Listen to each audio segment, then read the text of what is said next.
The Magic lose. The Celtics get the gentleman's sweep 120-89. Peach just showing his phone with a cartoon. Live picture of the Orlando Magic shooting threes. Just laying bricks.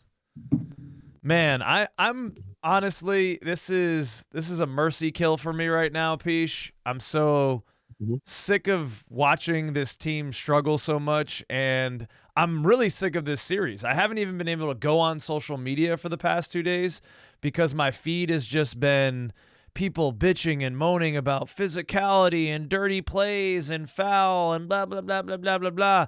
And that stuff has been so overblown and just has made it it's not a fun narrative to follow at all when we've got a lot of other good storylines happening here.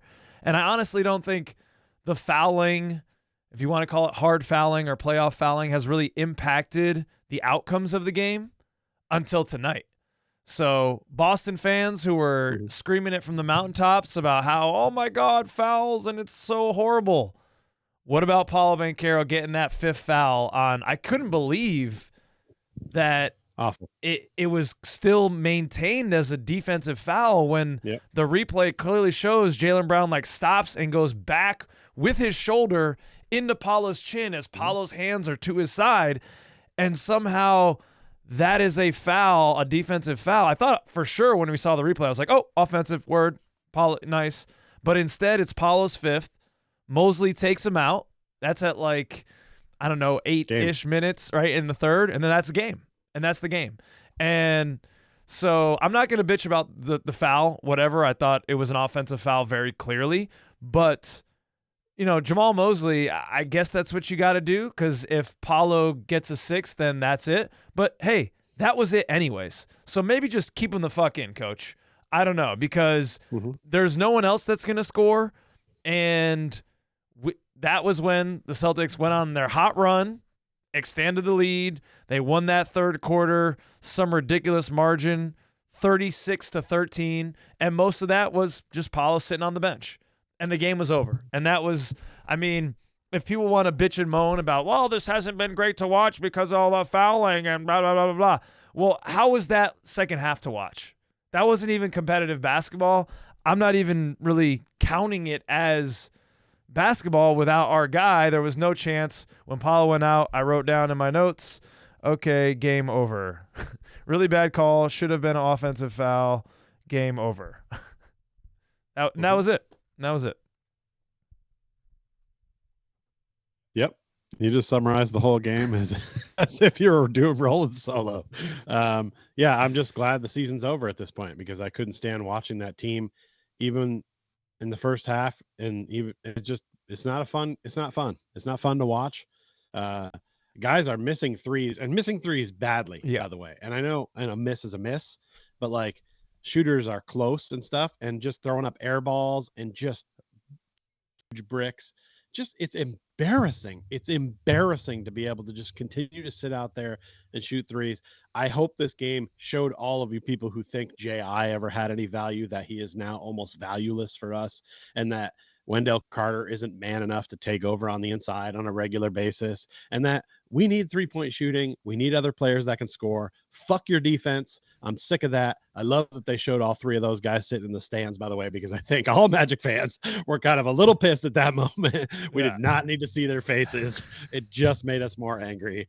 I was tweeting throughout the game with some people. I didn't understand why those announcers, they didn't sound like they were at the game, Kyle. Did you hear it? Oh, my God. I'm so glad you brought that up. I have that as a point. I'd love to hear what you're going to say about the announcers.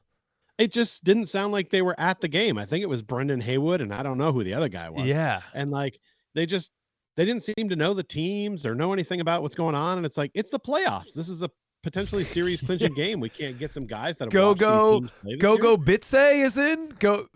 They kept calling him Go, dude. It's fucking Goga Bitadze. There's only 15 guys on a basketball roster. You have to know how to pronounce all of their names. Right. And Goga may get in, You're not us on a podcast goofing around. We can fuck up names. You guys are on the air. And that was another biggest travesty of this game for me. As I'm listening to these jabronis do the game, I'm thinking to myself, man, I wish I could at least go out with David Steele and Jeff Turner. And Boston fans, you might have been thinking, oh, I wish I could go out with Scalabrine and whoever he's with. Because, like, Jeff Turner, David Steele, those guys are consummate professionals. They could do just as good a job and not be complete homers as whatever was that product for TNT or whatever was on NBA TV tonight. I just think that sucks. I think that the NBA should adopt that when you're at home, your home announcers are the national announcers. Who cares if they're a little homie? That kind of adds it. I mean, Tommy Heinsohn, right? The famous Celtics guy. He was the homerist of the homie, dude. And what a loser that guy was. You hate everything Boston, but like Boston people love that shit. and honestly, I would have loved to hear Tommy Heinsohn calling that and just being a total asshole as the Celtics are getting out to a 30-point lead. I would have liked that more than this guy saying "go Batazzi" 44 or 5,000 times. It's infuriating, and I miss David, and I miss you, Jeff. Plus, he had played earlier in the series. It's not like he has not played in months or something like that. I mean, he's not that shouldn't be that off. I don't know. But you know what? If I'm the NBA, I did the right thing here. I picked a game no one wanted to watch, and I put our worst announcers on it because nobody fucking wanted to watch this, and I'm sure everybody just assumed the Celtics are going to take care of that. It won't be a game. Unfortunately, it was close for 2 quarters or so, even though it was a shitty, boring game. I just don't get how, and I tweeted at the Orlando Magic, so hopefully somebody puts this one up the chain here. I did send them the octopus building the brick wall and said, this is the Orlando Magic shooting threes for the last 2 seasons. But I also asked them if they could learn to shoot the basketball, please. If they would have shot even a acceptable to unacceptable amount of shooting tonight, they would have won this game handily. They would have been up so big in the first half that it would have been too much for the Celtics to come back from. But instead, we just can't shoot the basketball. It's disgusting. There's 2 guys you count on for offense. You can see Franz throwing up bad shots, trying to make everything happen because he knows I'm the only guy who's going to take a shot and has a potential to score. It's gross, and I'm sorry, but I'm at the point where we need to be pointing the finger at Coach Mosley and this coaching staff. What is going on in the room at halftime? What are you doing? Are you all drinking chocolate milk? What is happening in there? Orange peels? No strategy ever comes out in the third that changes what we're doing or works on something that wasn't going well. It's like if we played well in the first half, the other team adjusts, and then we just get smoked, or we find ourselves behind and having to play uphill. If we would have stayed in this game, we have a better chance to win or stay ahead and keep them from coming back, instead of just letting them roll back in the third and then easily cruise, because now they're hitting threes and everyone can hit threes everywhere. And it sucks that we can't talk about how awesome it is that we held them to no 3-pointers in the first half, which should be a stat that you hang your hat on. But honestly, it's just when you can't score the basketball, it's just it's enough already. We've taken this to its extreme, Pish. The defense thing, it's gone. The Celtics on the season had 48 3-point attempts. In this series, we held them to 33. All right. On the season, the Celtics average 120 points pretty much. In this series through 4 games, not including this second half, we held them to 103 points. That's as good as the defense can get. It doesn't get any better than that. You neutralized one of the best teams in the league at what they wanted to do. Jason Tate said it in the post-game conference. They made us change the way we play. That's as good as the defense can get. And you had no offense. Today, the Magic got how many more field goal attempts? I had it written down here. Damn it, where is it? So many more field goal attempts. It's absurd. Yeah, they had more at halftime for sure. We had 88 field goal attempts. They had 76. We have 12 more attempts than the opposing team, and we get beat by 31. That's freaking crazy. And it's only allowed by the fact that we shoot 37% from the field and 21% from 3. Pish, it was horrible. Gary Harris passing up open 3-point shots in the corner. Why are you even on the floor then? I don't even know. And like you said, the misses are horrendous. They're not touching rim. They're clanking off the backboard. Just horrible. It's like the confidence of this team and its shooting has just disintegrated throughout this series. I mean, it hasn't been hot all year, but it really went off a cliff in this series. And Yep. I think your big fear, right, was, hey, maybe the Magic gritted out and looked pretty good in this series, and then Jeff Weltman and Anthony Parker are going to say, it's okay, everything's okay. I'm glad that they were in the building, although I was very pissed to see their faces. I'm glad they were in the building to see how this team got embarrassed by the Celtics because of shooting. And hopefully, I mean, these guys got to turn over, man. Cole Anthony, he in the first half, right? He gets in foul trouble. He had 3 fouls and 2 points at that point. Last game, same thing. He had to go to bench early with foul trouble. He's not playable in the playoffs. I love you, Cole. I got shirts with you. You're a freaking awesome guy. I'd love to hang. You cannot play basketball in the playoffs. And this is like, he's in his 5th year now. This is not going to be, we're not going to see some miraculous increase from Cole Anthony. Gary Harris doing nothing. Right. Our big offseason acquisition, Kenny doing nothing. Caleb gets in, steps out of bounds. That's a nothing. Like, there has to be a change of 4 or 5 or 6 guys on this roster, Pish, or I'm going to be incensed.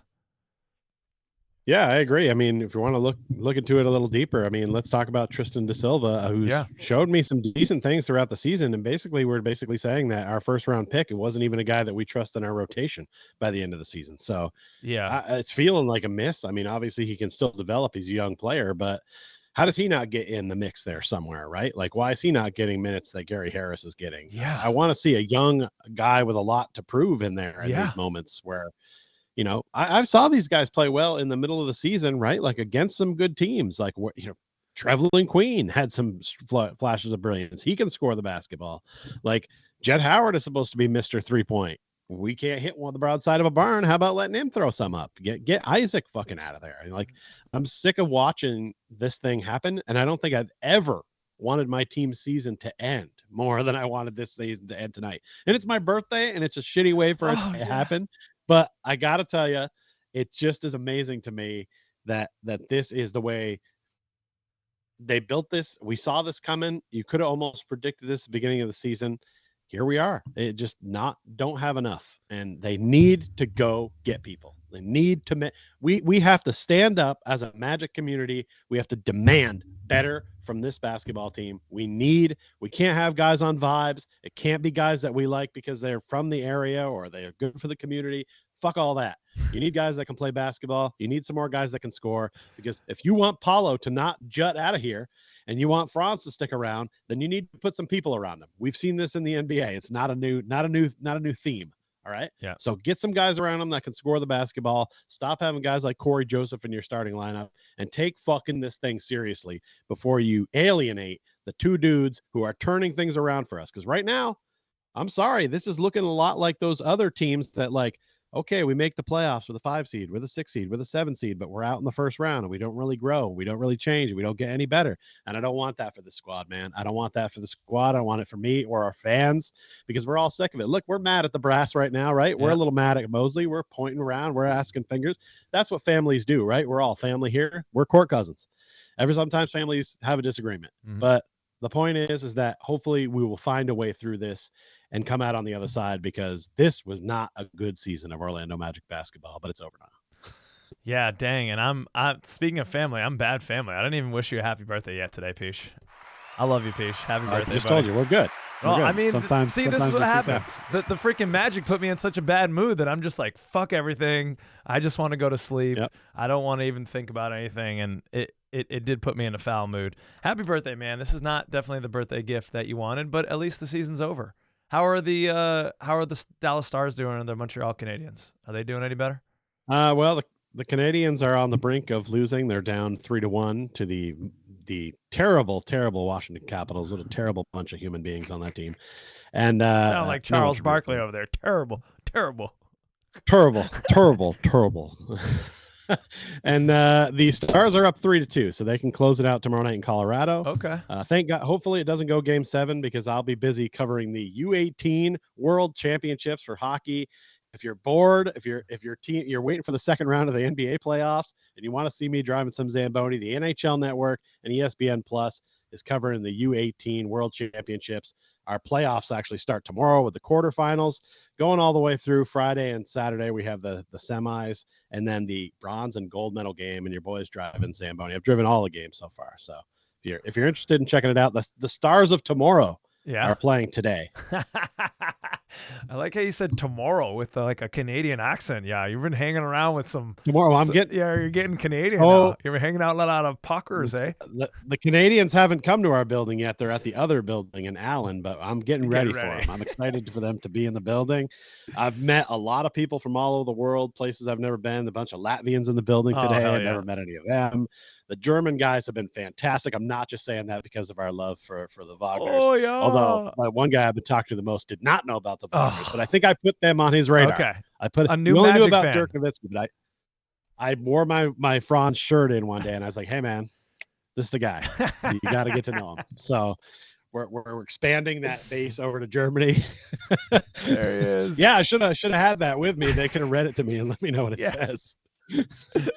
Well, but interesting. Sorry about that. The stars of tomorrow, looking towards tomorrow, it looks like, well, the Celtics are waiting to see who they're going to play because the Pistons beat the Knicks tonight in Madison Square Garden, so they continue to fight on. And honestly, if you saw the end of that game, what was it? Game 4, Pistons. I forgot who took a three. He was fouled on that three, no call. The Pistons are very much in this, so I'm interested, Celtics fans. I know some of you are watching out there in Boston. Who would you rather face here? I imagine it'd probably be the Pistons, right, with less experience. Questions of these people. Well, no, I mean, hey, they've been chiming in a lot. They hate you, Peach. They really detest you. After that, Jason Tatum is a horrible person. I don't care. I don't like them. Jason Tatum is weird. Okay. We all know it, right? Like, well, he's not going to be the face of the league because he's weird. He's cringe. He says all other people's things. He doesn't have anything of his own. He's just a cringe dude. He always brings his kid to everything he does. It's like, live your own life, bud. Some kids don't belong in the locker room. He's just, there's a lot about him that's cringe. He's a great basketball player. You can't take that away from him. No, the most. He's dynamite from the free throw line. And he's killing us. And 11 he of kills 11. But yeah, I don't have to like him. That was the most cringe thing about him is he scored 35 points on us tonight. I did not appreciate that. He really came alive in the third. He goes 4 of 5 from 3. That's probably his most complete game. 10 of 16 from the field for 35 points, 10 assists, 8 boards, almost a triple-double. What's really cringe is this big old, look at me with my wrist. I'm good with my wrist. Is that a new thing? Is that a new thing, Celtics fan, or is he doing it? I think it's because he had hurt his wrist. Yeah, right. So he's like, nah, he must have been doing that before, because if he's doing that since the wrist thing, that is kind of douchey. But fans that are complaining about us throwing out confetti, by the way, should take a look at him celebrating every 3 in like the second or third quarter, like he just hit a game-winning basket too. It's like, hey, bro, you're a champion. Act like it. Like act like you've been there before, because you have. Like, I know. I hate, but I'm also hoping that our players can have some type of signature thing they do when they get a 3 or a sick bucket, and then I can relish in its awesomeness. Like, there has to be those things. I know. Well, that's the big problem with this team right now, and I'm expecting really big things in the offseason. You put the blame on Mosley, but Mosley was grasping at straws. There was a lineup out there that was Cole, Wendell Carter Jr., Anthony Black, Gary Harris, and Caleb Houston tonight. Yeah, no, I saw it. I was like, what the fuck are we doing here? What is this? What is this lineup? I don't know how many minutes they've played all season long, but not a lot. Mose loves the vets. He loves the vets, so he doesn't want to seem to mix in the young guys. And it's like a certain point when, the game is over with, let those young guys have that shot, bro. Like, what is the harm in it? Like, Gary Harris ain't going to get mad if he plays 10 less minutes. I just don't get the thought process of it. Yeah.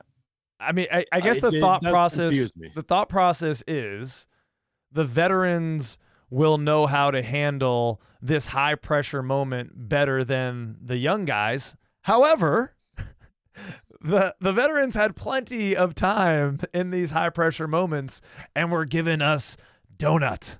So let's see. It can't get any worse. Tristan da Silva is a lanky 6'9", 6'10", other wing that you could throw out there on Tatum or Brown to keep the size on those guys instead of a Gary Harris who is often guarding Jaylen Brown. I would have loved to see that. And hey, he had one of the better shots this year. So maybe he can hit a three. Maybe the moment isn't too big for him. Maybe Tristan da Silva is one of those guys that actually steps up to the big moment. Maybe Jet Howard, that's exactly what he needed, was to have a big moment in a playoff series to give him the confidence going into next year. Now these guys have just been bench warmers. They've been lawn decoration. And I don't know, how can they feel going into the offseason? Do they feel like they have a spot here? Do they see, as Jeff Weltman likes to say, that runway for the young player, where my development goes here? I don't know.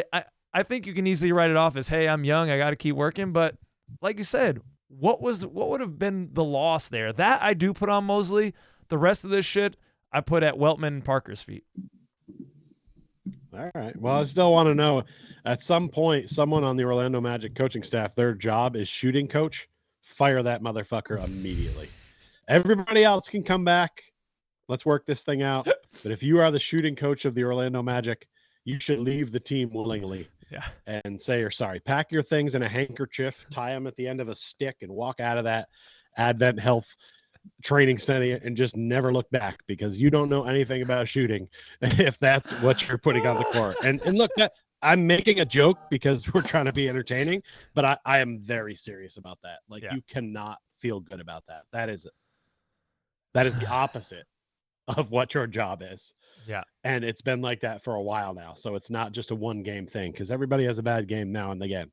We've seen several bad games, and I'm done. And something needs to change. We need to stand up. We need to get on podiums. We need to stand on our soapboxes and demand better. Well, hopefully we get better. I'll be interested to see the exit interviews and postseason press conferences as we come forward. We'll surely be putting out some content and reaction to those. Make sure you like, subscribe. Hey, you got to today. It's Pich's birthday. Even you Boston fans, you got to like, because it's Pich's birthday. If you're feeling really frisky, stop talking to them. They're not part of this. If you're feeling real frisky, go on over to the Patreon. I'm going to do some type of end of season online meetup, so make sure you're a part of that. Pich, I'm glad. I am. It's a tough season to have two of our stars be out for so much, and then Jalen Suggs and Moritz down for the year. I'm optimistic going into the season, but it was a mercy kill to kind of be done with this one. It was tough to see, but I will definitely miss watching them with you, Pich, and with you, their second cousins. I wish I could echo the same, but I'm tired of watching this team in its current machination, but I enjoy talking about how bad they stink with you, sir. and we're talking all this junk about, how bad the Orlando Magic team was. But I think before we get out of here, I do need to shout it out to Paolo Banchero, who, in this game, what did he have? I mean, he was sidelined for a whole quarter, so it's going to skew all of his numbers. Only 19 points. I'm wondering if you took this out, because he is now the 6th highest points per game average in the playoffs, averaging 29.5 points. How many rebounds? 8.5 rebounds, 4.5 assists, about a steal and a block. I mean, this guy is a superstar. That's what I'm going to feel positive going out with. Franz, get that shot in the lab, because he's a dog too. We do have a lot of bright spots here. Well, those are just the two bright spots we have in Orlando. And Jeff Weltman, Anthony Parker, let's do your jobs. Let's build around these gentlemen. Not in the future, right now. These guys can win right now with the right pieces around them. And that's it. There's no more questions about this current squad. All questions have been answered. Yeah, we don't. Time to move forward. Yep. All right, so we're moving forward to the outro. I love you, Pich. Happy birthday, man. Peace out, second cousins. Peace. Thanks for coming.